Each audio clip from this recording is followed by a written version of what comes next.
প্রিয় দর্শক, আমরা সকলেই জানি যে উন্নতি করতে গেলে সবার আগে দরকার দুর্নীতিটা বন্ধ করা। কিন্তু উন্নতিটা যদি দুর্নীতিবাজদের কপাল খুলে দেয়, তাহলে সেই উন্নতি কতটা দেশের কাজে লাগে আর দশের মানুষের কাজে লাগে, সেটি একটি বড় প্রশ্ন। আমাদের মনে সাধারণ একটা ধারণা ছিল এবং লোকেরা এটাই ভাবতো যে দুর্নীতিবাজ কিংবা লুটেরা হিসাবে আমরা রাজনীতিবিদদেরকে মনে করে থাকি যে তাদের আশ্রয় প্রশ্রয় কিংবা তাদের হাত দিয়েই বড় বড় দুর্নীতি হয়। কিন্তু অতি সাম্প্রতিক সময় আমরা যে কোটি টাকার গরু আর লাখ টাকার ছাগল এবং হাজার কোটি টাকার সম্পদের দুর্নীতির ফিরিস্তি দেখছি, তাতে তো দেখা যাচ্ছে যে রাজনীতিবিদরা ভীষণ পিছনে পড়ে গেছে, সামনে এগিয়ে গেছে প্রশাসন এবং পুলিশের কর্তা ব্যক্তিরা। তো সুতরাং এগুলো তো অনেক বেশি নোটিস করার মতো বিষয় যে যারা রক্ষক তারাই যদি ভক্ষক হয়ে যায়, তাহলে দেশের মানুষের গতি আর দুর্গতি নিয়েই বড় প্রশ্ন দেখা দেয়। আমি সোমা ইসলাম রয়েছি আপনাদের সঙ্গে। আজ আমাদের বিষয় কাদের ছায়ায় কারা। আমাদের সঙ্গে আছেন নাজমা আক্তার এমপি, বাংলাদেশ আওয়ামী লীগ। সঙ্গে আছেন আবু আলম মোহাম্মদ শহীদ খান, সাবেক সিনিয়র সচিব, রাজনীতি বিশ্লেষক। দুজনকে স্বাগত জানাচ্ছি। আলোচনাটা এই পাশ থেকে শুরু করি। পুরনো মিথ বোধহয় ভেঙে গেল। সবার আগে তো আমরা দোষারোপ করতাম, যত দোষ রাজনীতিবিদের ঘাড়েই দিয়ে দিতাম। এখন তো দেখছি সেই দিক দিয়ে বাই সাইড লাইন দিয়ে আমলা, আপনি নিজে একজন চৌকস আমলা ছিলেন। আমলারা এত যে আপনি একটা সার্ভিস ক্যাডারে চাকরি করতেন, আপনার একটা পে স্কেল ছিল। আপনি কি জীবনে এত বড় গাড়ি বাড়ি করেছেন, এত টাকার গরু কিনেছেন, ছাগল কিনেছেন? যদি কিনে না থাকেন তাহলে কিনেননি কেন? আর যারা কিনছে তারা কি করে কিনছে, এই জায়গাটাকে জানতে চাই। প্রথমত কেনার সামর্থ্য থাকতে হবে। সামর্থ্য, আপনি যে বেতন স্কেলের কথা বললেন বা যে সমস্ত সুযোগ সুবিধা জনগণের টাকায় আমাদেরকে দেওয়া হয়, কারো টাকায় না, জনগণের করের টাকায় আমরা চলি। মানে আমাদের বেতন ভাতা, বাড়ি ঘর গাড়ি যাই পান একজন সরকারি কর্মচারী কর্মকর্তা, সব কিছু কিন্তু জনগণের অর্থ, জনগণের করের টাকা। তো সেই টাকায় এইরকম কোটি টাকার গরু বা 12 লাখ টাকার ছাগল কেনা তো দূরের কথা, এটা স্বপ্ন ভাবা যায়নি, ভাবিনি কখনো, কারণ এটা ভাবার কথা না। প্রথমত হলো যে মানে কুরবানি তো একটা পবিত্র জিনিস, সেটা তো আপনি দিতেই পারেন, আপনার যতটুকু সামর্থ্য থাকবে সেটা দেবেন, কিন্তু কত টাকা দেবেন এটা যেন মানসিক রোগ না হয়ে যায়। তা আমাদেরকে এই যে উদাহরণগুলো আপনি দিচ্ছেন, যারা এইসব করেন তাদেরকে আমার সবসময় মনে হয় একটা মানসিক রোগের মধ্যে তারা আছেন। এরকম কোনো বাধ্যবাধকতা নেই যে আপনাকে কোটি টাকা দিয়ে গরু কিনে কুরবানি দিতে হবে, তাহলেই আল্লাহ আপনার উপরে সন্তুষ্ট হবেন। তা এইটাতে যে সরকারি কর্মকর্তা কর্মচারীদের যে নাম চলে আসছে, এর বাইরেও অনেক লোক থাকতে পারে যারা এইসব করেন। তো তারা কিভাবে করেন, এটা জব তো তাদের কাছে নিতেই হবে, নেওয়া উচিত, এবং সেই জব দিতে হবে তাদেরকে এক সময় না এক সময়। এই জন্যই তো এগুলো চলে আসছে। তো নর্মালি সাধারণভাবে কোনো সরকারি কর্মকর্তা কর্মচারীর পক্ষে লাখ টাকার ছাগল, মানে লাখ লাখ টাকার ছাগল নিজের বেতন দিয়ে ওইটা সম্ভব না, আর নিজের বেতন দিয়ে ওইটা সম্ভব না, বাট একটা কুরবানি করা সম্ভব ভাগে।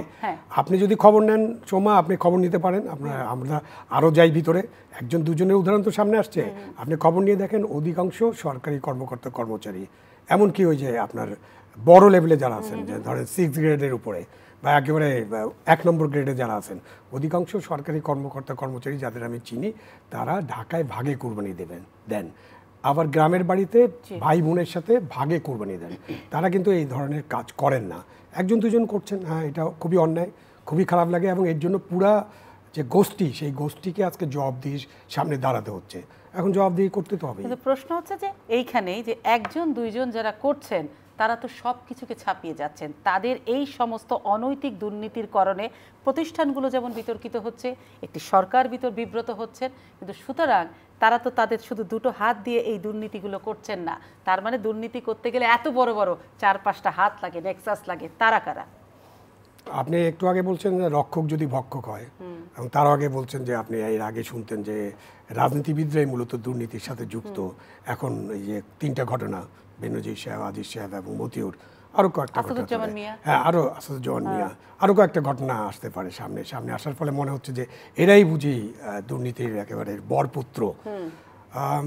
আমাদের সিস্টেমে, আমাদের যে রাষ্ট্র আছে, আমাদের যে সরকার ব্যবস্থা, এইটা আপনাকে মানে কেউ কোনোভাবে এটা অস্বীকার করতে পারবো না। আমরা সরকারের রূপ যাই হোক, স্বৈরাচারী হোক, সামরিক হোক, বেসামরিক হোক, গণতান্ত্রিক হোক, গণতন্ত্রের লেবাসধারী হোক, নির্বাচন যেমনই হোক, যে সরকার নামে একটা জিনিস যে আছে, পার্লামেন্ট আছে, এবং এটা 5 বছর থাকে, এবং সরকার পার্লামেন্টের যে মাধ্যমে এখন চলছে, একটা দল এটা চালায়, এবং এই প্রত্যেকটা ব্যক্তি বিভিন্ন পর্যায়ে সরকারের যারা আছেন তাদের দ্বারা মনিটরড হয়ে, তাদের বিবেচনা করেই তাদেরকে প্রমোশন, পোস্টিং সব কিছু দেওয়া আছে। এদের কেউই নিজে এসে হঠাৎ করে বলেনি যে আজকে থেকে আমি আইজিপি আবার রাজীব সাহেব বলেন আজকে থেকে আমি সেনাবাহিনী প্রধান, অথবা আসাদুজ্জামান বলেন আমি আজকে থেকে কমিশনারের দায়িত্ব নিয়ে নিলাম।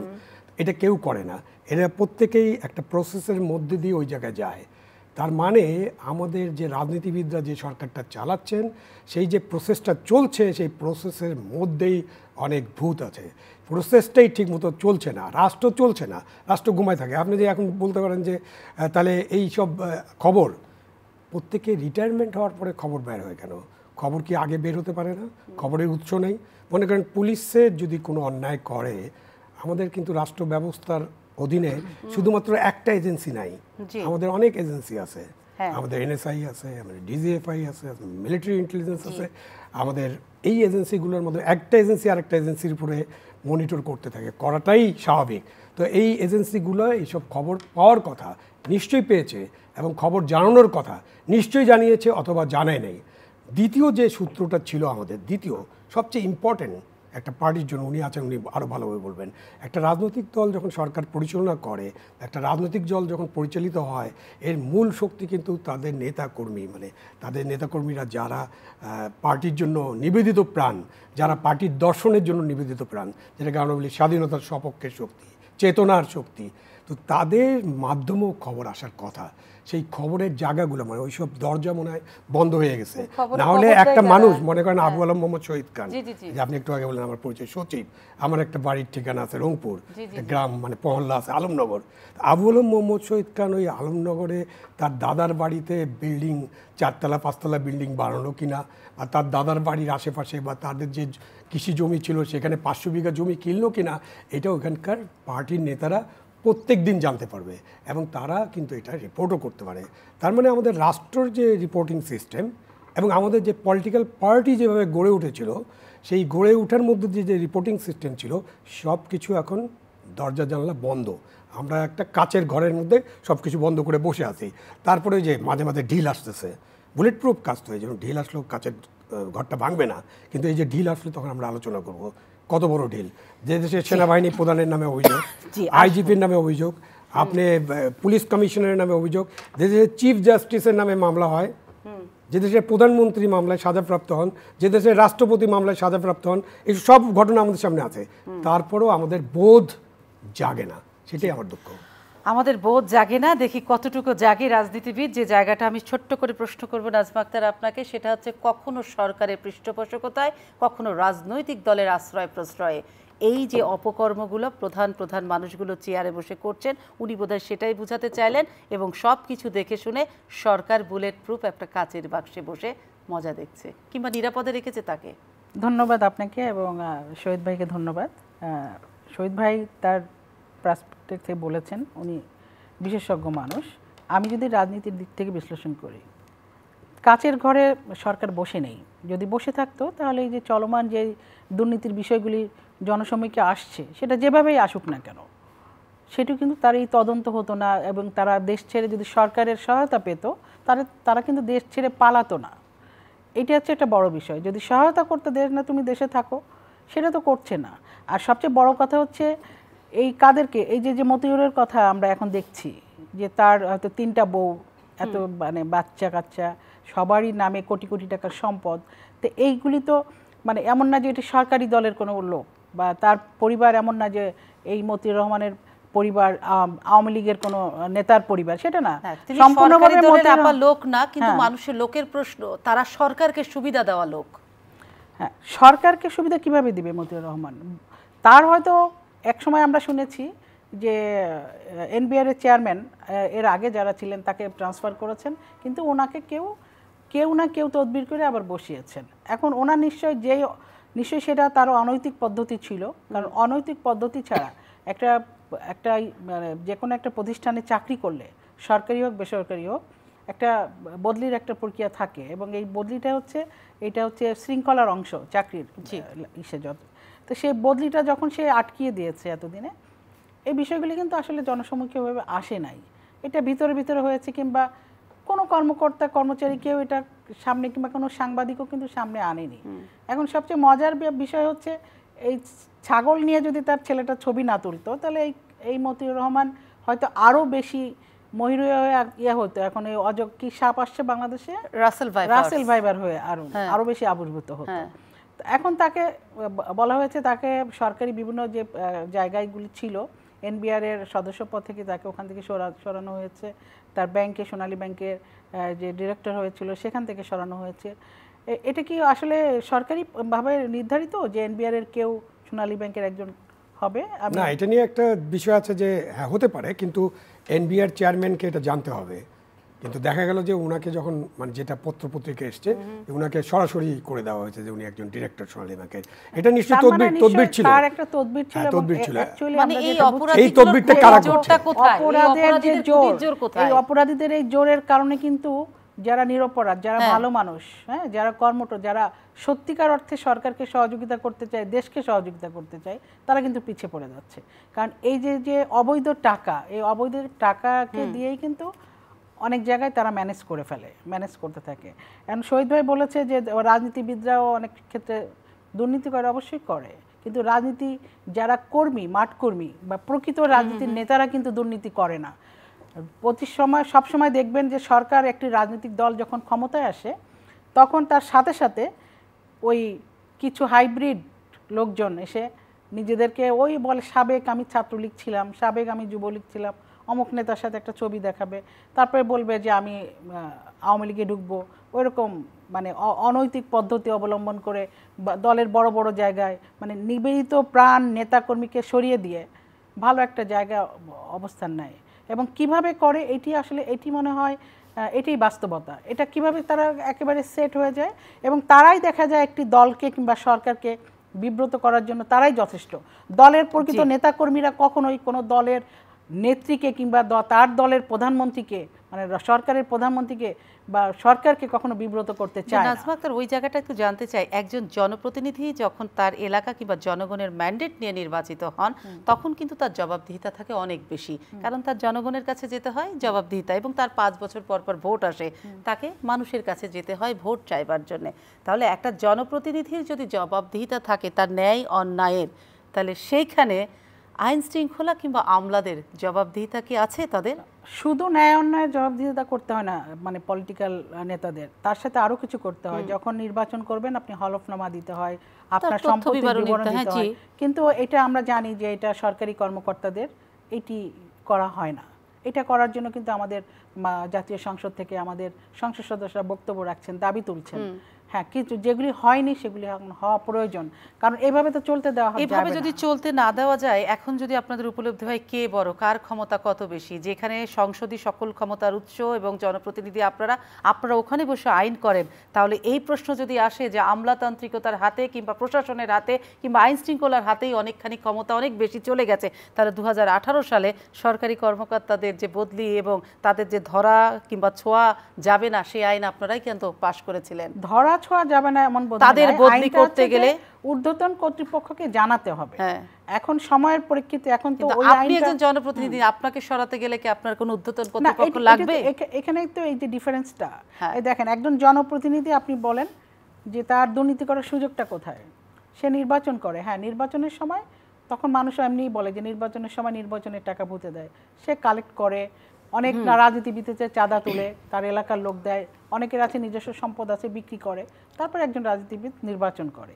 আর নির্বাচন করার পরে যখন সংসদ সদস্য হয় তার এলাকায় যেতে একটা গাড়ি মানে একজন সংসদ সদস্য কিন্তু প্রতিনিয়ত প্রতি শুক্র শনিবার যারা রেগুলার তাদের কনস্টিটিউয়েন্সিতে যায় এবং জনগণের সম্পৃক্ত থাকে তারা কিন্তু রেগুলার গাড়িতে করে তার এলাকায় যেতে হয়। তার একটা বড় গাড়ি লাগে নিরাপত্তার খাতিরে, এবং সে যখন গাড়িতে চড়ে একা চড়ে না, তার সাথে আরো 5-7 জন চড়ে, লোকজন থাকে একটা গাড়িতে। এইভাবে লোকজন নিয়ে সে এলাকায় মুভ করে, এলাকার কার মেয়ের বিয়ে, তার ছেলের বিয়ে, কার জানাজা, হ্যাঁ কে মৃত্যুবরণ করলো, বিদেশ থেকে লাশ আনতে পারছে না, টাকাগুলি তাকে দিতে হয়, তাই না? এই যে রাজনীতিবিদদের এই টাকাটা কোথায়? এখন ওই রাজনীতিবিদরা আয়ের উৎস বলে কিছু নাই, কিন্তু তারা নিশ্চয়ই কোনো না কোনো ব্যবসা বাণিজ্য করে, অথবা এই যে আমরা যে বলি শুধুমাত্র দেখেন টিআর কাবিখা কি, টিআর কাবিখায় কয় টাকা সে চাল আসে, এইগুলি বরাদ্দ দিয়ে জনগণকে কাজ দেয়। এই কাজের জন্য কোথাও নেতাকর্মীকেই মনে করেন দিলেন, কারণ আমার নেতাকর্মী সারা জীবন আমার পিছিয়ে দৌড়িয়েছে, শ্রম দিয়েছে।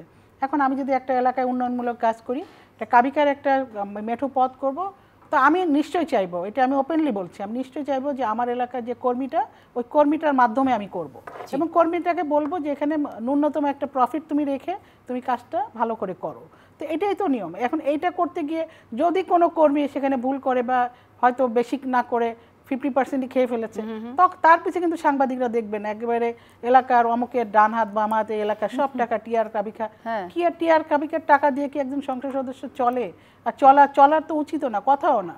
এটা তো এলাকার জনগণের জন্য। তাই সেই জায়গাটায় ঘুরে ফিরে একই প্রশ্ন কিন্তু যে এখানে আপনারা বারবার তাহলে সেই সংসদ সদস্যদের 2018 সালে হ্যাঁ। সরকারি কর্মকর্তাদের পক্ষে এই আইনটা কেন করলেন, কিসের কারণে? না পক্ষে এটা তখনকার বাস্তবতার পরিপ্রেক্ষিতে এটা হয়েছিল। এটা আবারও আমি বলছি, এটা তো যখন হয়েছিল তখন এই ধরনের কর্মকাণ্ড তো প্রকাশিত হয়নি। এটা তো তাদেরকে তাদের সম্মান, অতিরিক্ত সম্মান দেওয়ার জন্য এবং তারা যাতে নির্বিঘ্নে একজন আরেকজনের বিরুদ্ধে মানে প্রমোশনের জন্য একজন আরেকজনকে মানে তাদের বিরুদ্ধে লাগছে, বিভিন্ন জায়গায় দুর্নীতি দমন কমিশনের জমা দিচ্ছে বা পুলিশের কাছে কোনো একটা মামলা করছে, তারা যাতে হয়রানির শিকার না হয়। আমাদের দেশের এই সরকারি কর্মকর্তা কর্মচারীরা নির্বিঘ্নে দেশের উন্নয়নের জন্য কাজ করতে পারে, সেই জন্য এই আইনটা করা হয়েছিল। তারা যেন হয়রানির শিকার না হয় তারা সেজন্য তাদেরকে ওই ধরা আইন যাবে না এমন করেছিলেন। কোনো আইন করা কিন্তু হয়নি। এখন যে তাদের দ্বারা আপনারা হয়রানির শিকার হচ্ছেন, না তারা তো দাদের না, সবাইকে তো বললে চলবে না, কারণ মাথায় যদি হয়রানি করে আর লেজ দিয়ে কি করব? মতিউর রহমান মাথা না, বেনজির সাহেব না, মেট্রোপলিটনের ডিএমপি না, সাবেক কমিশনার, বেনজির সাহেব একজন যেটা সাবেক করেছেন, সেনাবাহিনী প্রধান। আমি সেই বিষয়ে বেনজির সাহেব যেটা করেছেন সেটা আইনের দৃষ্টিতে যে বিষয়গুলি অন্যায়, সেই বিষয়গুলির অবশ্যই আমি চাই তার বিচার হোক। সে অন্যায় করেছে, তার মানে সবাই তো আর সেই অন্যায়টা করেনি, আর সবাই করবেও না, কারণ সবার মরালিটি তো একরকম না। আর আমি অবাক হয়ে যাই যে আমার অত্যন্ত পরিচিত একজন মানুষ বেনজির সাহেব, হ্যাঁ, আমার দেশের মানুষ, সেই মানুষটির নামে যখন এই ধরনের ধারাবাহিকভাবে রিপোর্ট প্রকাশিত হয় তখন আমার কাছে নিজের কাছেই খুব খারাপ লাগে যে এই মানুষটাকে আমি চিনতাম, জানতাম, এখন তার বিরুদ্ধে আমি কি বলবো, আর সে এরকম করলো কেন? তাকে আসলে আমার মানুষের মনের দিক থেকে ধিক্কার জানানো ছাড়া আমার আর কিছু করার থাকে না।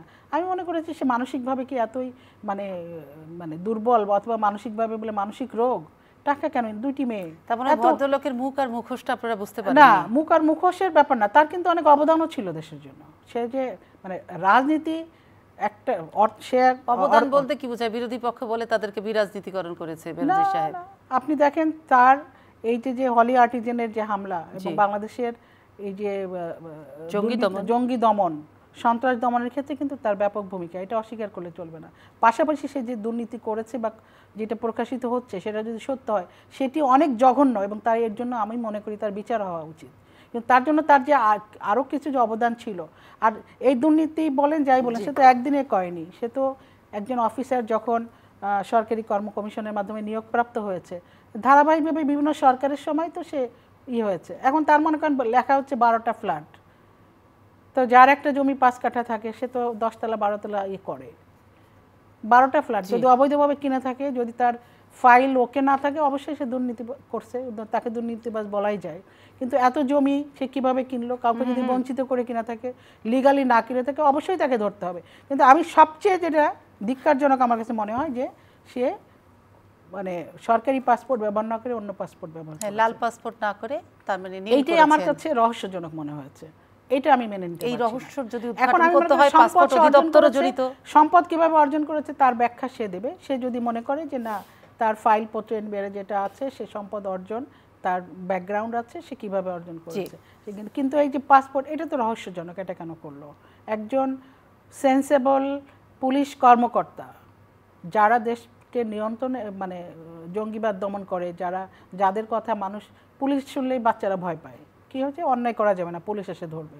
তো পুলিশই যদি অন্যায় করে এবং পুলিশের মানে যিনি হেড উনি যদি অন্যায় করেন, তো এটা এর চেয়ে দুঃখের, এর চেয়ে লজ্জার বিষয় আর হতে পারে। আর সেই কারণে ওই প্রশ্নটি বারবার আসে, আমরা কার কাছে নিরাপদ, কাদের কাছে নিরাপদ, কে আমাদেরকে নিরাপত্তা দেবে? তার মানে একজন মানে কি সবাই না, আপনি তো সবাইকে বলতে পারেন না কাদের কাছে নিরাপদ। অবশ্যই আমরা নিরাপদ আছি না, কিন্তু আমরা তার মানে কি একজন বেনজির সে অন্যায় করেছে সেই জন্য সকল পুলিশ বাহিনীর সকল সদস্য অন্যায়কারী হবে? আমি কিন্তু সেটা মনে করি না। সেটা অবশ্যই না, একটা অবশ্যই প্রতিষ্ঠান যারা সকলেই অন্যায়কারী না। ইতিমধ্যে যাদের নামে আসছে টাকার পাহাড় বা বিভিন্ন জায়গায় বিভিন্ন থানার দায়িত্বপ্রাপ্ত কর্মকর্তারা যাদের দেখা যায় তাদেরও এরকম 2-3টা বউ, কিংবা যাদের অনেক স্বর্ণের বস্তা ভরা স্বর্ণ, কিংবা তাদের ফ্ল্যাটের পর ফ্ল্যাট আছে, তারা কিভাবে করলো? অবশ্যই আমি মনে করি যে এই গণতান্ত্রিক দেশে আমাদের দুর্নীতি দমন কমিশন আছে, কমিশন অবশ্যই শক্তিশালী, তারা কাজ করছে, তারা ভবিষ্যতে এটা নিয়ে কাজ করে দুর্নীতিবাজ ধরুক, বাংলাদেশ থেকে দুর্নীতি নির্মূল হোক, যেই কথা জননেত্রী শেখ হাসিনা বলেছেন, যেটা আমাদের নির্বাচনী ম্যানিফেস্টোতে আছে। যেহেতু জননেত্রী শেখ হাসিনা আমাদের 41 সালের যে উন্নত বাংলাদেশ সেটি গড়ার জন্য, স্মার্ট বাংলাদেশ গড়ার জন্য, তার মধ্যে তো প্রথমে দুর্নীতি নির্মূল, জিরো টলারেন্সের কথা বলা হয়েছে। তো এই শূন্য নীতির মধ্যে কিন্তু এগুলো এসে যায়। এই জন্য আমরা দুর্নীতির বিরুদ্ধে অবশ্যই সোচ্চার হতে হবে আমাদের সবাইকে।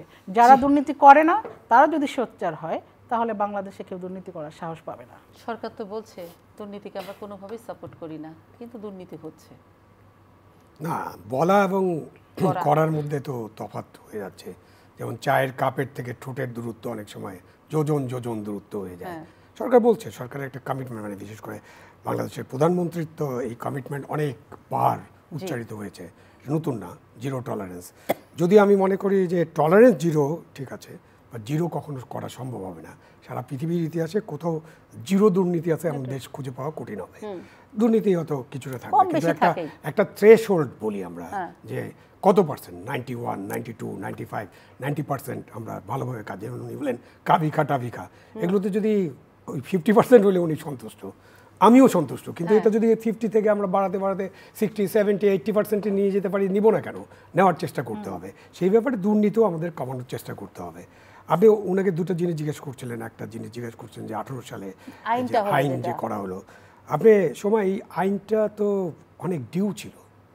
আমাদের 1972-এর যে সংবিধান, সেই সংবিধানে যে প্রজাতন্ত্রের কর্মচারীদের কথা যেখানে লেখা আছে 121-এ, সেখানে বলা হয়েছে যে দেশের সংসদ প্রজাতন্ত্রের কর্মকর্তা কর্মচারীদের জন্য একটা আইন করবে, এবং এটা ইন্ডিয়াতে অনেক আগেই করা হয়েছে। বাংলাদেশে আমরা আইন ছাড়াই চলেছিলাম 18 সাল পর্যন্ত, মানে এদিকে 18 আর ওদিকে 28 বছর আমরা আইন ছাড়া চলেছি। তারপর একটা আইন করা হয়েছে, ওই আইনের একটা ধারা নিয়ে খালি আমরা বিতর্ক করি, বাকি সব কিছু কিন্তু যেটা উনি বলেছেন যে ওনার চিন্তা ভাবনা করে করেছেন। ওই আইনে কোন ধারা নিয়ে আমরা বিতর্ক করি একটাই, না বদলি তো করতেই পারে, বদলি সবসময় করছে। একটা বিতর্ক করি যে কারো বিরুদ্ধে কোনো অভিযোগ দায়ের করলেই ঊর্ধ্বতন কর্তৃপক্ষের অনুমতি লাগবে, এটা বিতর্ক করি। এখন আপনি ওই যে উনি বলার চেষ্টা করেছেন যে আপনি এখন পদোন্নতি আছে, অমুক আছে, তমুক আছে, বাড়িতে শত্রুতা আছে, আপনি হঠাৎ করে একজনের বিরুদ্ধে একটা ফৌজদারি মামলা করে দিলেন হঠাৎ করে, এবং সে নাই, সে ডিউটিতে আছে। তো সেই ক্ষেত্রে ওখানে একটু সুবিধা দেওয়া হয়েছে, সুরক্ষা দেওয়া হয়েছে, যে যাতে এই ধরনের মামলা করার আগে তার কর্তৃপক্ষ, তার যে মনিটরিং কর্তৃপক্ষ আছে, তাদের কাছে যেন জানিয়ে দেওয়া হয় অনুমতি। পার্লামেন্ট মেম্বারও কিন্তু অ্যারেস্ট করতে পারবে না স্পিকারের অনুমতি ছাড়া। সকলের ক্ষেত্রে আমরা সুরক্ষা চাই, জনগণেরও সুরক্ষা আছে। 54 নিয়ে আমরা এত কথা বলি কেন, আমরা রিমান্ড নিয়ে এত কথা বলি কেন? এটা জনগণের সুরক্ষার জন্য, এটাই হলো গণতান্ত্রিক ব্যবস্থা। সুতরাং ওই সুরক্ষার মানে এই নয় যে তাদেরকে একেবারে চেক দিয়ে দেওয়া হয়েছে, তোমরা আজান দিয়ে দুর্নীতি করতে থাকো এবং তোমাদেরকে কেউ ধরবে না, নো। এবং ওই সুরক্ষাটা হলো তার অধিক্ষেত্রে কাজ করার জন্য। যেমন আপনাকে আবার একটা উদাহরণ দেই, উদাহরণটা কেমন হতে পারে, একটা বালুমহল দখল হয়ে যাচ্ছে, বা জোর করে নদী থেকে বালু উত্তোলন করছে, তখন ওখানে মোবাইল কোর্টের ম্যাজিস্ট্রেট গেলেন, ম্যাজিস্ট্রেট যে ওখানে একটা অ্যারেস্ট করলেন, অথবা একটু কাউকে ধরে আনলেন, অথবা ওই যে যন্ত্রটা দিয়ে তোলা হচ্ছে যন্ত্রটা বাজেয়াপ্ত করলেন, তখন কিন্তু তার নামে একটা ফৌজদারি মামলা হয়ে যেতে পারে। তখন কিন্তু উনি অন ডিউটিতে আছেন, তখন যদি অনুমতি ছাড়া তার ফৌজদারি মামলা হয়ে যায়, তখন তো এইসব কাজ করতে কেউ উৎসাহী হবে না। এবং সেই জন্য আমি একদম পরিষ্কারভাবে বলতে চাই, 18 সালের আইন কোনোভাবেই কোনো সরকারি কর্মচারীকে বাড়তি সুবিধা দেয় না যে তুমি অন্যায় করবা বসে থাকবা। এবং তার যদি কোনো অন্যায় করে, সে যদি মার্ডার করে, সে যদি নারী নির্যাতন করে, মানে ইভেন স্ত্রী নির্যাতন করে, হ্যাঁ, তাহলে তার মানে কি, তার মানে ক্রিমিনাল অফেন্স করার সাথে সাথে সে কিন্তু আর এই সুরক্ষাটা পাবে না। সুতরাং এই যে সুরক্ষা, এই সুরক্ষা নিয়ে আমাদের বিতর্কও করে না। এই সুরক্ষার কারণে যে বেনজির সৃষ্টি হয়েছে, বা ধরেন কারো নাম বললাম না, এই সুরক্ষার কারণে যে ABCD সৃষ্টি হয়ে যাচ্ছে, তারা দুর্নীতি করতেছে, এটাই নয়। কিন্তু এটা হলো সুরক্ষার বিষয়। এই আইনের সুরক্ষায় কোনো বেনিজের সৃষ্টি কোনো এটা সুরক্ষা, এই আইন তো এখন তো এই 18 সালে। তাহলে আমরা যে এখন যাদের কথা নিয়ে আলোচনা করতেছি, তাদের তো দীর্ঘমেয়াদে তারা এইসব সম্পদ অর্জন করেছেন, দীর্ঘমেয়াদে তাদের সম্পদ বেড়েছে, তো এটা তো অনেক দিন ধরে বাড়ছে। এবং আমাদের আরেকটা আইন আছে 1979-এ, যেখানে বলা আছে যে প্রত্যেক সরকারি কর্মকর্তাকে, কর্মচারীকে আপনার সম্পদ বিবরণী দিতে হবে 5 বছর পর পর। সেটা সরকার ইচ্ছে করলে কিন্তু প্রতি বছর নিতে পারে। আপনি 6 গ্রেডের উপরে যেসব সরকারি কর্মচারী কর্মকর্তা আছেন, তারা যেহেতু ইনকাম ট্যাক্স সাবমিট করতে হয় বাধ্যতামূলক, কেন 3 লাখ টাকা পর্যন্ত আমাদের ইনকাম ট্যাক্সেবল না, সুতরাং অধিকাংশ সরকারি কর্মচারী 3 লাখ টাকার নিচে তারা ট্যাক্স সাবমিট করে না। বাট ট্যাক্সের সাবমিশনের ফর্মের মধ্যে একটা ফর্মই আছে সম্পদ বিবরণী, এটাকে আপনি বাধ্যতামূলকভাবে সাইন করতে হবে। আপনার গত বছর কত টাকা সম্পদ ছিল আর এই বছর কত টাকা বেড়েছে, এবং এটার ক্যালকুলেশন করে দেখিয়ে দিতে হবে কীভাবে বাড়লো, কোত্থেকে আসলো। সুতরাং এভরি ট্যাক্স ডকুমেন্টে কিন্তু সরকার এটা পেয়ে যাচ্ছে, এবং এটা NBR এর কাছে রক্ষিত থাকে।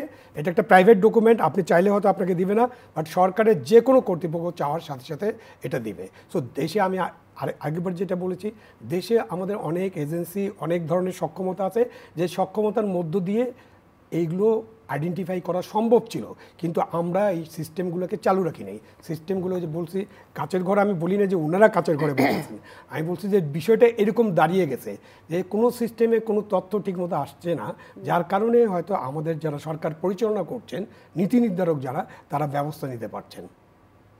আচ্ছা, সরকার চোখ বন্ধ করে নেয়, কিন্তু যে উইংসগুলো কাজ করবে তারা ইনঅ্যাক্টিভ আছে। না, চোখ বন্ধ করার এই অর্থে চোখ বন্ধ তো কারোই নাই।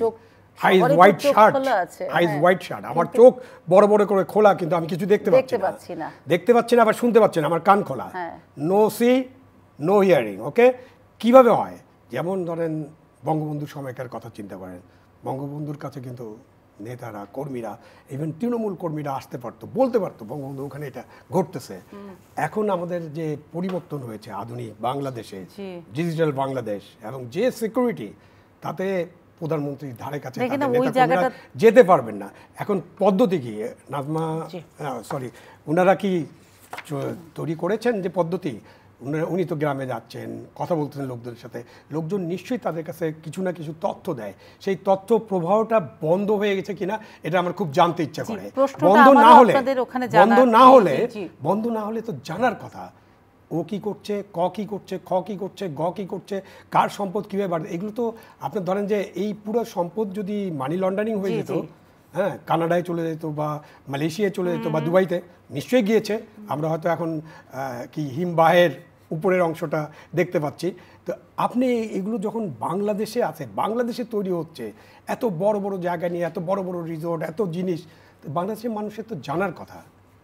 আমি যে প্রশ্নটা করতে চাই, যে আপনি বললেন যে বঙ্গবন্ধুর সঙ্গে নেতাকর্মীদের একটা রিলেশনশিপ, সখ্যতা ছিল, সব কিছু জানতেন, কিন্তু এখানে কোথায় একটা অস্বচ্ছতা আছে, কিংবা মাননীয় প্রধানমন্ত্রী বোধহয় সব কিছু জানানো হচ্ছে না কিংবা জানতে পারছে না। কিন্তু ওইখানে যে মূল প্রশ্নটা এসে যায়, রাজনীতিবিদদের মাঝে মাঝে যে বৈরী একটা আচরণ কিংবা সবসময় মনোকষ্টের একটা জায়গা থাকে, যে নেতাকর্মীদের জায়গাটা, জনপ্রতিনিধির জায়গাটা আপনারা আমলারা দখল করে নিয়েছেন। এই যে দূরত্ব, আমি সেটা জানতে চাই, কিভাবে, কেন দখল করবে? দখল করতে দিবে কেন? হয়েছে কিনা এটা হয়েছে কিনা এটার বলার আগে আমি বলতে চাই যে দূরত্ব তৈরি হয়েছে। দূরত্ব তৈরিতে আমি বলছি বর্তমান যে নিরাপত্তা ব্যবস্থা, সুরক্ষা ব্যবস্থার কারণে ওই জিনিসটা নাই, যেটা বঙ্গবন্ধুর আপনি 60-এর দশকের কথা চিন্তা করেন, উনি তো অনেক সময় জেলে ছিলেন, কিন্তু অবারিত 32 নম্বরের কথাটা আপনি চিন্তা করেন, যেখানে উনি নিহত হয়েছেন, যাকে হত্যা করা হয়েছে, যেখানে তার সিকিউরিটির কথা চিন্তা করেন, লোকজন ঢুকে যাচ্ছে, বাড়িতে ঢুকে যাচ্ছে, ড্রয়িং রুমে ঢুকে যাচ্ছে, তো সেই ব্যবস্থা তো নাই। তো সুতরাং আরও অন্য কোনো উন্নত ব্যবস্থা আমাদেরকে করতে হতো, সেটা নেই। সেটার কারণে যে সব কিছু আমলাদের হাতে চলে যাচ্ছে, আপনি দিবেন কেন? আপনি সরকার পরিচালনা করতেছেন, সকল কাজের ক্ষমতা আপনার কাছে। আপনি ইচ্ছা করলে আজকে সচিব বানাতে পারেন, ইচ্ছা করলে তাকে আরেক জায়গায় পাঠিয়ে দিতে পারেন, ইচ্ছা করলে তাকে সচিব থেকে নামিয়ে দিতে পারেন। এটা তো আপনার মানে অবশ্যই ন্যায্যভাবে আপনি অনেক কিছু করতে পারেন, আপনি সেটা করবেন। আপনার ক্ষমতা অন্য কেউ নিয়ে নিচ্ছে, এটা আমি ভাববো কেন? আমি ভাবতেও পারি না। করছে কোথাও সরকারকে, নাকি তারা কৃতজ্ঞতা স্বরূপ কিছু চাইছে? না, এটা কৃতজ্ঞতা স্বরূপ না, বাধ্য করা না। এটা মনে হয় আমাদের তখন আবার ওই যে আমাদের ব্যবস্থার কথা আসবে, আমাদের গণতান্ত্রিক ব্যবস্থা কতটা শক্তিশালী। আপনি যে গণতন্ত্র যদি চালাতে হয় মুদ্রার এপিঠ ওপিঠে, সেজন্য আপনার শক্তিশালী একটা বিরোধী দল দরকার, হ্যাঁ, এবং শক্তিশালী পার্লামেন্ট দরকার, যেখানে পার্লামেন্টে সব আলোচনা হবে। তো সেই কথাগুলো এসে যায়, আপনি কি নির্বাচনটা ঠিক মতো করতে পারছেন কিনা। একটু আগে আপনি ওনাকে জিজ্ঞাসা করলেন না যে আপনি তো জনগণের কাছে ভোট চাইতে হয়, জনগণের কাছে যেতে হবে 5 বছর পর পর, আমাদের আসলেই জনগণের কাছে যেতে হচ্ছে কিনা।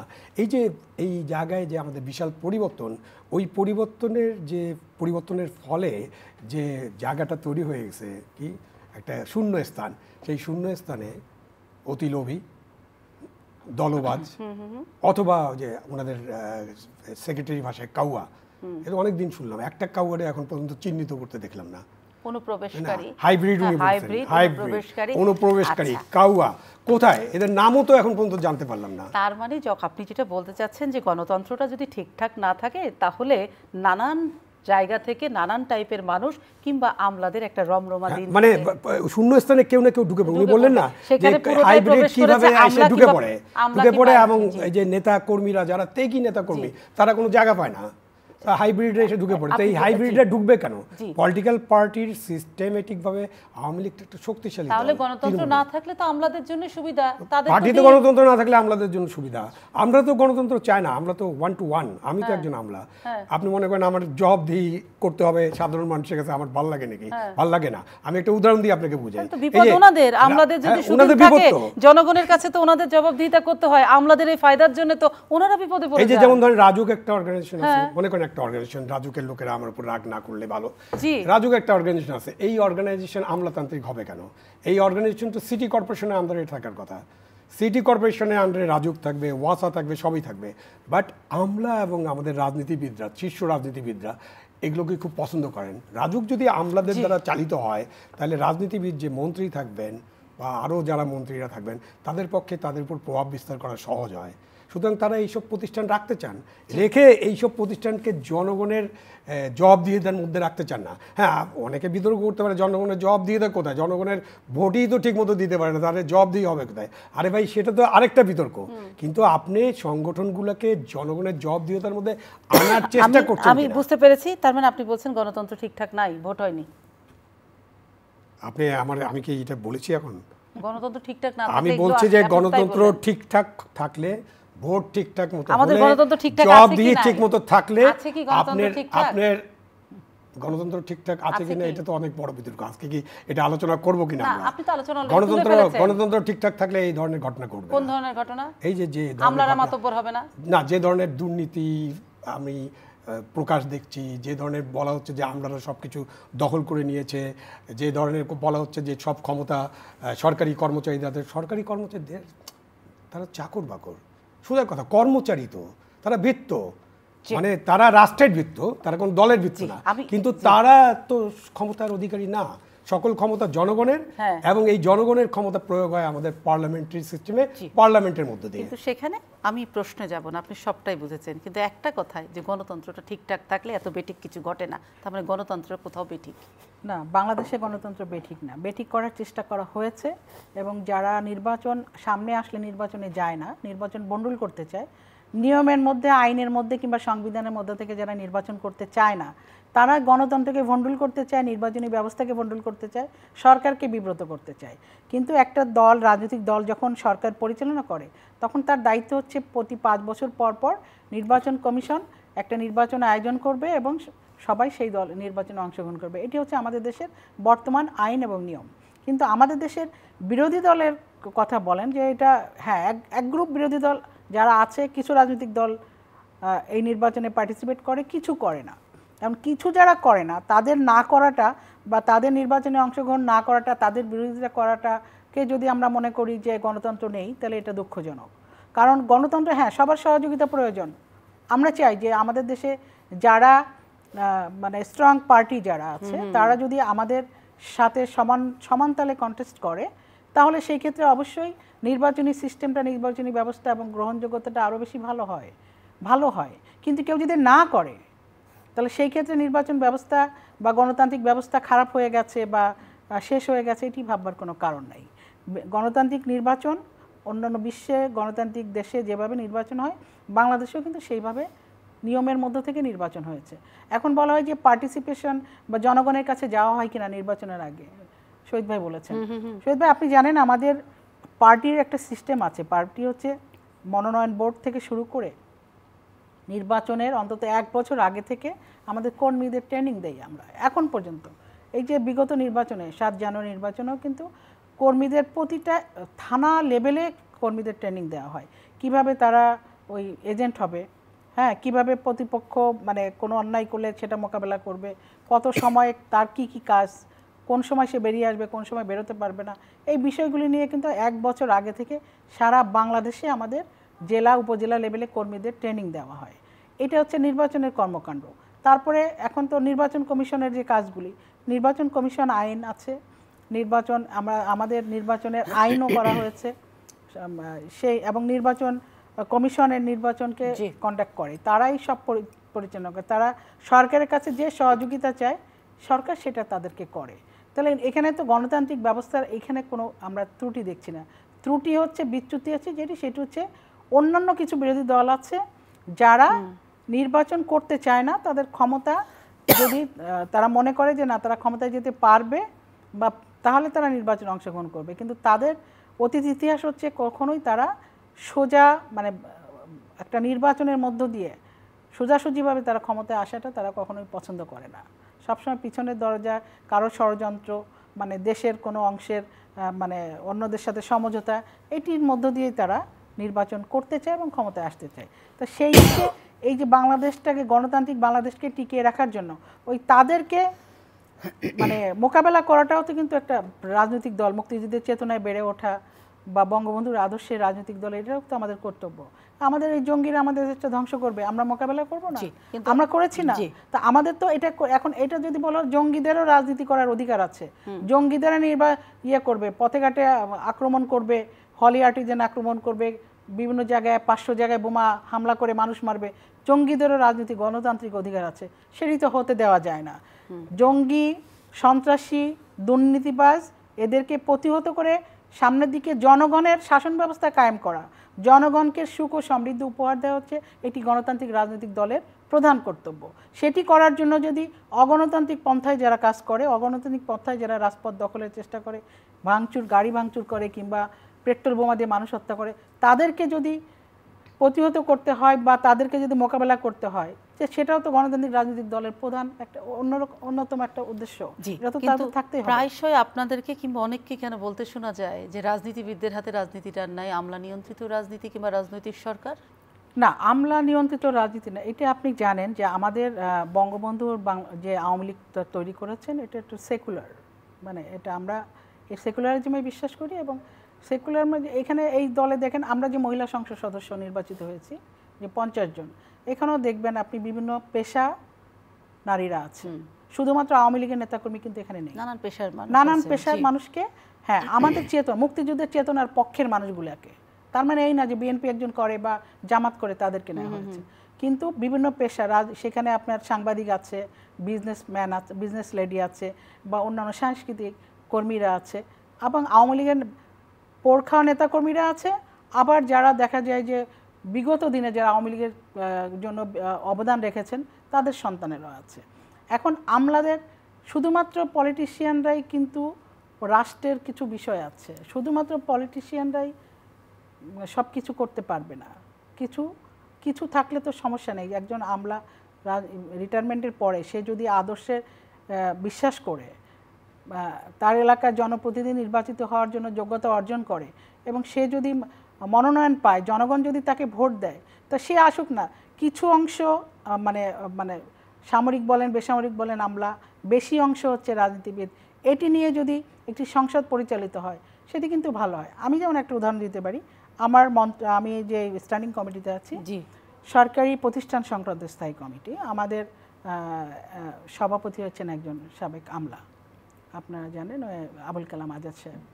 আমি দেখছি যে উনি যেইভাবে কমিটির মিটিংগুলো করছেন, যেভাবে বিভিন্ন প্রতিষ্ঠানকে জবাবদিহিতার মূল্য আনছেন এবং যে সিস্টেমগুলি উনি বোঝেন সরকারি কর্মকর্তা হিসেবে, সেই সিস্টেমগুলি হঠাৎ করে একজন আমি বুঝবে না তা না, তার জন্য চর্চা করতে হয়।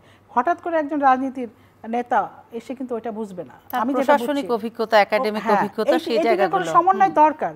তার মানে আমলারা একেবারে আসতে পারবে না, সামরিক আমরা ওরা করেছে তা না। জনগণ চাইলে পার্টি যদি তারা পার্টির সঙ্গে সদস্যপদ নেয়, জনগণ যদি তাদের চায়, এলাকার মানুষ যদি তাদের চায়, তাই তাদেরকে আওয়ামী লীগ নিয়ে এসেছে, তাদের চেতনায় আমাদের বিশ্বাস করে, এটাতে কোনো অসুবিধা নাই। সব অভিজ্ঞ এবং যোগ্য মানুষদেরই জায়গা করে দিয়েছেন বিভিন্ন ক্ষেত্রে, আওয়ামী লীগ করে আপনি বলছেন। কিন্তু আবার লোকে কিংবা বিরোধী পক্ষ এটাও বলে যে দুটো ভোট কিংবা এই ভোট, পরপর 3টা ভোটে 3 রকমের ক্যারেক্টার তুলে ধরা হয়, সেই ভোটগুলোতে আপনাদেরকে কখনো আইন শৃঙ্খলা, কখনো প্রশাসন, কখনো আমলা, কখনো পার্শ্ববর্তী দেশ ক্ষমতায় বসিয়েছে। এটা শুনতে কিংবা এটা সত্যতা কতখানি ভালো লাগে? কোনো সত্যতা নাই, পার্শ্ববর্তী দেশ কখনো ক্ষমতায় বসে দেয় না। পার্শ্ববর্তী দেশ হবে কেন? তাহলে তো পার্শ্ববর্তী দেশ তার বাহিনী নিয়ে এসে কি আমাদের দেশে নির্বাচন করে? তা তো করে না। তাদের বুদ্ধি সমর্থনের যদি কথা বলেন, যে বললো যে না আমরা আওয়ামী লীগকে চাই, তার মানে দে আর ডুইং বেটার যদি বলে, তা আমার অন্য দলকেও তো অন্য একটা রাষ্ট্র সমর্থন করছে, তার মানে তো সে হয়ে যাচ্ছে না। সমর্থন করলে তো হয়ে যায় না। জনগণের ভোটে জনগণকে প্রভাবিত করতে হয়, জনগণকে সঙ্গে নিয়ে কাজ করতে, জনগণের ভাগ্যের উন্নয়ন করতে হয়। এখন আমি বাংলাদেশের অর্থনীতি 33তম, এর আগে কি ছিল? বাংলাদেশের বাজেট কত? এর আগে কি ছিল? প্রবৃদ্ধি ধারাবাহিকভাবে, যেই করোনার আগে যে প্রবৃদ্ধিটা আমাদের ধারাবাহিকভাবে ছিল, যত এত বেশি প্রবৃদ্ধি ছিল, তখন তো কোনো টকশোর কোনো ব্যক্তিত্ব কখনো বলেনি যে খুবই বাহবা দেয়নি, বা বিরোধী দলও কখনো বলেনি যে না মানে Sheikh Hasina is doing well, best, এগুলো বলেনি। কিন্তু এখন যখন প্রবৃদ্ধি মানে কমে গেছে, তখন বলছে প্রবৃদ্ধি কমে গেল, মূল্যস্ফীতি বাড়লো কেন? তো এই যে যখন মূল্যস্ফীতি নিয়ন্ত্রণে ছিল, তখন কেউ বাহবা দেয়নি। তো এটি হচ্ছে রাজনীতি, যে আপনার ওই কোনো কিছু খারাপ হলে সেটা নিয়ে সবাই হইচই করে, কিন্তু ভালো হলে প্রশংসা করে না। যদি এটা যে গণতান্ত্রিক ব্যবস্থায়, কিন্তু এই প্রশংসাটাও পাওয়া দরকার। একজন প্রধানমন্ত্রী রাত দিন পরিশ্রম করে দেশটাকে যেই পরিস্থিতির মধ্যে দিয়ে উত্তরণ ঘটাচ্ছেন, উন্নত বিশ্বে নিয়ে যাওয়ার জন্য উনি যে কাজগুলি করছেন, আমরা তো যে পর্যায়ে ছিলাম সেখানে যদি থাকতাম, বিএনপির আমলে মনে করেন 3000 মেগাওয়াটের বিদ্যুতে যদি আমরা থাকতাম, বিদ্যুতে কোনো ইনভেস্ট না করে, আমাদের কোনো বাজেট না বাড়িয়ে, তাহলে আমাদের দেশটা কি, আমরা তো মানে কেরোসিন দিয়ে কুপিবাতি জ্বালানোরও আমাদের কোনো সক্ষমতা থাকতো না। তো সেই বাংলাদেশটাকে একজন নেত্রী, বঙ্গবন্ধুর কন্যা কোথায় নিয়েছেন? আর বঙ্গবন্ধুর কন্যা দেশ বিক্রি করবে? একজন বঙ্গবন্ধুর কন্যা তো শুধু প্রধানমন্ত্রী না, উনি বঙ্গবন্ধুর কন্যা, যেই বঙ্গবন্ধু নীতিতে বাংলাদেশের স্বাধীনতা অর্জিত হয়েছে, যে বঙ্গবন্ধু মানে বাংলাদেশের মানুষের জন্য রক্ত দিয়েছেন, জীবন দিয়েছেন, সেই বঙ্গবন্ধুর কন্যা দেশ, এটা সস্তা কথা, এটা আগে মানুষ বিশ্বাস করতো, এখন কিন্তু আর কেউ করে না। দেশটা কেজি ধরে বিক্রিও করে না। হ্যাঁ, দেশের স্বার্থ বিকিয়ে দিয়ে যারা ক্ষমতায় আসে, সে বিকিয়েকারী কারা সেটাও মানুষ কিন্তু এখন জানে। শেখ হাসিনা কখনো দেশের স্বার্থ বিকিয়ে দিয়ে কখনোই বাংলাদেশের ক্ষমতায় আসেনি, ভবিষ্যতেও আসবে না। সেটা তো আপনি পরিষ্কার করলেন, কিন্তু আলোচনাটা আমি শেষ করে নিয়ে আসবো সেই শুরুর জায়গা থেকে, যে আমরা কথা বলছিলাম প্রশাসন, রাজনীতিবিদ এবং ব্যুরোক্রেসি নিয়ে। কিন্তু ওই যে কথা প্রসঙ্গে এবং যেটা বাস্তবতা এবং বিরোধী পক্ষের প্রতিদিনকার কথাতে চলে আসে যে জায়গাগুলো, যে পুলিশ এবং প্রশাসন আপনাদেরকে ক্ষমতায় বসিয়েছে বলেই তাদের বড় বড় দুর্নীতির ব্যাপারগুলোতে আপনারা চোখ খোলা কিন্তু দেখছেন না, কান খোলা শুনছেন না। পুলিশ এবং প্রশাসন আমাদের ক্ষমতা বসায়নি। পুলিশ এবং প্রশাসন তাদের যে নির্ধারিত কাজগুলি সেটা করেছে, নির্বাচন কমিশনের অধীনে থেকে কাজ করেছে। এখন কোনো কোনো বিষয় নিয়ে বিতর্ক থাকতে পারে, সেই বিতর্কের জন্য আপনাদের কোর্ট আছে। কোর্টে যদি কেউ সেই বিচারে প্রমাণিত হয় যে না এখানে অন্যায় হয়েছে, কিছু কিছু আসনের তো নির্বাচন কমিশনার বাতিল করেছে, অনেক কেন্দ্র বাতিল করেছে, অনেক এমপিকে তাদেরকে সরিয়ে দিয়েছে, তা না, অনেক মামলা হয়েছে। তো এটা তো একটি গণতান্ত্রিক ব্যবস্থা, বিশেষ করে আমাদের এই অঞ্চলে, সাউথ এশিয়া বলেন বা সার্ক কান্ট্রিভুক্ত দেশগুলিতে বলেন, এখানে নির্বাচন হলে মারামারি হয় না, কোনো কোনো জায়গায় কেন্দ্র দখল হয় না, এটা কিন্তু মানে অস্বাভাবিক কথাবার্তা। পার্শ্ববর্তী দেশ ভারতে নির্বাচন হলো, সেখানে মানুষ মারা যায়নি, সেখানে কেন্দ্র দখল হয়নি, কিন্তু তারপরেও তার মধ্য থেকেই যে নির্বাচন বেশিরভাগ যেটা সুষ্ঠু হয়েছে নিরপেক্ষ, সেইটাকেই বলে নির্বাচন, এবং সেটাই গণতান্ত্রিক নির্বাচন, যেটি আমরা ভারতে দেখেছি। সেটা কোনো তত্ত্বাবধায়ক সরকারের মধ্যে হয় নাই, সেখানেও প্রশাসনের কাজ করেছে। আমি কোনো জায়গায় কেউ বায়াস হতে পারে, কিন্তু টোটাল প্রশাসন অন্যায় করেছে, পুলিশ বাহিনী টোটাল আমাদের সহযোগিতা করেছে, রাষ্ট্রের সহযোগিতা করেছে, নির্বাচন যাতে হয় সেই ব্যবস্থা করেছে। কিন্তু নির্বাচন না হয় সেই ব্যবস্থা যদি না করে, তাহলে কি তারা কি অন্যায় করেছে? কিন্তু যাদেরকে আমরা দেখছি এখন প্রশাসন কিংবা আইন শৃঙ্খলা বাহিনীর একদম দুর্নীতিবাজের তালিকায় তারা আছেন, কেউ দেশে আছেন, কেউ চলে গেছেন, তারা কিন্তু 14 সালের এবং 18 সালের ভোট হয়ে যাওয়ার পর বলেছিল অত্যন্ত সুন্দর ভোট হয়েছে, সুন্দর ভোট হয়েছে, এরকম ভোট আর কখনো হয় না। কিন্তু যেহেতু একটা বড় পক্ষই আসেনি, এক পক্ষের একটা ভোট হলো, অনেকেই ছিল, কিন্তু সেই ভোটটাকে কি করে ওনারা জাস্টিফাই করলেন খুব ভালো হয়েছে, ওনাদের দায়িত্ব কি এটা? না, ভালো হয়েছে এটা কেউ কেউ হয়তো কমেন্ট করেছেন সাংবাদিকদের প্রশ্নের উত্তরের খাতিরে।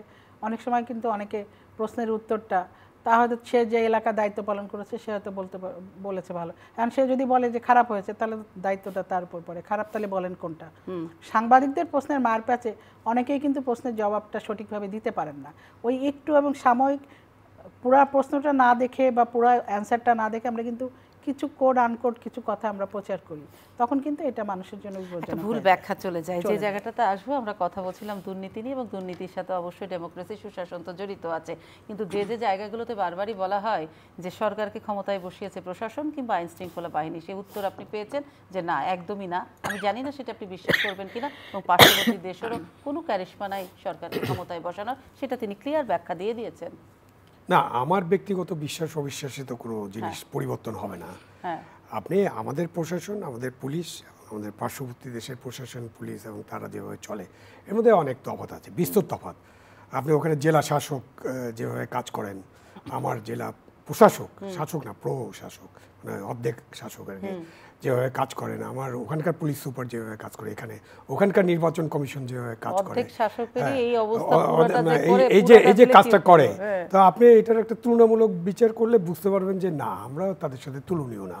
এবং আমাদের ওই দেশটাতে, মানে ওদের সৌভাগ্য হলো ওই দেশটাতে মানে একদম 1947 সাল থেকে গণতন্ত্র ভালো মতো চর্চিত হয়েছে এবং গণতান্ত্রিক ব্যবস্থা চালু আছে। বাংলাদেশ সামরিক হস্তক্ষেপ হয়নি। বাংলাদেশ এবং পাকিস্তান, আমাদের দুর্ভাগ্য হলো যে এখানে বারবার ইন্টারভেনশন হয়েছে এবং বারবার গণতন্ত্র হোঁচট খেয়েছে। এবং আমরা যারা গণতান্ত্রিক উপায় নির্বাচিত হয়েছি, তাদের মধ্যে একটা কর্তৃত্ববাদী শাসন করার প্রবণতা ডেভেলপ করেছে। সুতরাং গণতন্ত্রকে গণতন্ত্রের চোখ দিয়ে, গণতন্ত্রের মানে চশমা দিয়ে দেখতে হবে। গণতন্ত্রকে হঠাৎ করে এরকম দেখা যাবে না যে না, এটাই গণতন্ত্র। সুতরাং আমরা যদি ভালো গণতন্ত্র চাই, আমরা যদি সুশাসন করতে চাই, তাহলে আমাদেরকে আরো অনেক পথ হাঁটতে হবে। আমি তা ছোট্ট করে একটা জানতে চাচ্ছি আলম সাহেব, যে ভালো গণতন্ত্র চাই মানে এখন এইটা যেটা আছে সেটা ভালো গণতন্ত্র না। ভালো গণতন্ত্রের ডেফিনেশন হচ্ছে বিএনপিকে আসতে হবে, তাহলে সবাই মিলে যে ভোটটা হবে ওটা হচ্ছে ভালো গণতন্ত্র। বিএনপিকে কিভাবে আনতে হবে? কে দিয়েছে ভালো, তাহলে যে বলছে যদি ভালো গণতন্ত্র চাই, তাহলে এখনকার গণতন্ত্রকে কেন আমরা ভালো বলছি না? আপনাকে সব সময়, এটা কোনো সায়েন্স না, এটা একটা লিভিং সায়েন্স। গণতন্ত্র সবসময় উন্নত হতে থাকবে। গণতন্ত্র এমন না যে এইটা হলো গণতন্ত্র, আব্রাহাম লিঙ্কনের অবস্থা, বাস ওইখানেই আমি থাকবো। গণতন্ত্র প্রতিদিন উন্নত হবে। দেশ যেমন প্রতিদিন উন্নত হয়, গণতান্ত্রিক ব্যবস্থারও একটা উন্নতি দরকার হবে, ভোটিং সিস্টেমের উন্নতি দরকার হবে, আপনার নির্বাচন কমিশনের গঠন উন্নত হতে হবে, নির্বাচন কমিশনকে নিজে তার পায়ে দাঁড়িয়ে এই জিনিসগুলো করতে হবে। আমাদের যারা নির্বাচনের সাথে যুক্ত থাকবে, এই যে বারবার চলে আসে আমলা, প্রশাসন, গণকর্মচারী বা গণভিত্ত অথবা রাষ্ট্রের কর্মচারী, তাদেরকে তাদের মন মানসিকতার এই উন্নয়ন হতে হবে, যেখানে এই যে যখন আপনি বলতে পারবেন না যে দেশটা আমলাদের হাতে চলে গেছে, রাজনীতি আমলাদের হাতে বন্দী, সুশাসন আমলাদের হাতে বন্দী, এই জিনিসগুলো সব ঠিকঠাক রাখতে গেলে কিভাবে গণতন্ত্রকে চাইতে হবে, আনতে হবে, আসতে হবে? সেটা আমাদের পার্লামেন্টারি সদস্য যারা আছেন, আমাদের যারা চালাচ্ছেন, যারা রাজনীতি করছেন, তাদেরকে এটা সমাধান করতে হবে। এটা সমাধান আমাদের, আপনার আমার কাছে সরকারে থাকবে তাকেই সমাধান দিতে হবে। সরকার বিরোধী দল সকল রাজনৈতিক দল না, রাজনীতি যারা করতে চান, যারা রাজনীতি কেন একটা পলিটিক্যাল পার্টি হয়, এটা সিম্পল কথা। আপনি কেন পলিটিক্যাল পার্টি করেন? পলিটিক্যাল পার্টি একটা গড়ে ওঠে কতগুলা উদ্দেশ্য নিয়ে মানুষকে সংঘবদ্ধ করার জন্য। সো আপনার তো একটা দর্শন আছে, আপনার একটা আদর্শ আছে, আপনি একটা ব্যবস্থা চান এবং আপনি বলেন আমি জনগণের কল্যাণের জন্য এই কাজটা করতে চাই, আমি গণতন্ত্রের জন্য এই কাজটা করতে চাই, আমি মুক্তিযুদ্ধের চেতনার জন্য এই কাজটা করতে চাই, আমি সুশাসন এস্টাবলিশ করতে চাই, আমি দুর্নীতিতে জিরো টলারেন্স করতে চাই। এখন আপনাকে আমি যদি প্রশ্ন করি যে শেখ হাসিনা যে বললেন যে দুর্নীতির জিরো টলারেন্স, তার মানে তো দেশে দুর্নীতি আছে। আপনি একটু আগে বললেন পৃথিবীর কোন দেশে যে তার মানে ইয়েস। সুতরাং ওই যে একটু আগে বললেন না, সাংবাদিকরা এমন ঘোরপেচ করতে থাকে যে আপনি যখন এমন একটা কথা বলবেন যে আপনি যে কোনো পজিটিভ কথাকে ঘুরায় বলতে পারেন যে না, উনি এটা বলছেন, তার মানে এখানে নেগেটিভিটি আছে। গ্লাস অর্ধেক খালি অর্ধেক ভর্তির মতো অবস্থায় আমরা চলে যাই। সুতরাং আমাদের দেশের আরো উন্নয়ন দরকার, আমাদের যে গণতান্ত্রিক সংস্কৃতির আরো অনেক উন্নয়ন দরকার। দলের মধ্যে গণতন্ত্র দরকার। প্রথম একটা দলের মধ্যে ভালো মতো গণতন্ত্র আছে। উনি এটা বলছেন যে উনাদের এটা আছে সেটা আছে, বাট উনি জানেন যে কোনটা ওয়ার্ক করে, কোনটা ওয়ার্ক করে। এটা আমিও জানি, উনিও জানেন, কারণ আমি ওনাদের সরকারের অধীনে অনেকদিন কাজ করেছি, আর আমি তৃণমূল পর্যায়ে রাজনৈতিক নেতা কর্মীদের সাথে আমার কথাবার্তা হয়। সুতরাং আমি জানি যে তৃণমূল থেকে যে গণতন্ত্র হওয়ার কথা, সেই গণতন্ত্র কতটা কার্যকর আছে। তার মানে আমরা আলোচনার শেষে কি পেলাম? গণতন্ত্র যদি ঠিকঠাক থাকে তাহলে দুর্নীতি কমে যায়, দুর্নীতিবাজও রাশ টানা যায়।